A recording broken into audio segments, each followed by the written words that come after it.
really been the government's really been hoping that Reserve Bank will cut rates, the economy's going to be all good, sort of like a sort of Goldilocks scenario almost. But it seems like it's not really turning out that way. Yeah, look, I think unfortunately it's going to be quite some time before we can see rate cuts here in Australia.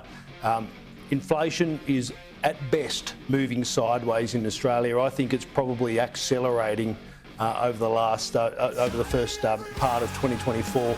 That's troubling. When I look around the rest of the world, when I look at our peer economies, other members of the G10, in every single one of those other big advanced economies, inflation, underlying inflation is falling. We cannot say that here in Australia. That's troubling. That's concerning for the RBA. I think that's what's going to, unfortunately, prompt a hike at the upcoming meeting in August. Yeah, what are the factors here that you think are going to cause the RBA to lift rates next month? Yeah, so we're watching. There's a very important piece of data coming out 31st of July. They'll give us the Q2 inflation numbers. We know what matters, and that is the trim mean number, the underlying inflation rate.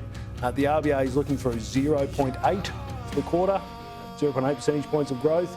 But there is a lot of fiscal stimulus that hit the economy on the 1st of July. Federal government, stage 3 tax cuts, but also, and flying under the radar a little bit, state government spending. There's a lot of stimulus coming in.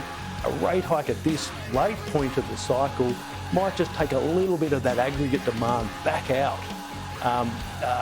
My sense is that will be enough. One more hike will, I think, be enough to get back to target.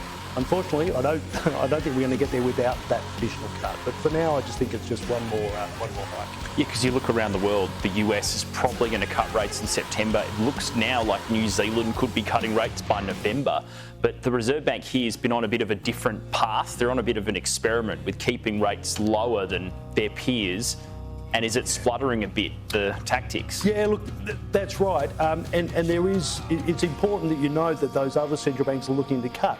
That does not stop the RBA from hiking. We've done it before. We have seen plenty of times in the past 20 years where our policy cycle has differed from ours.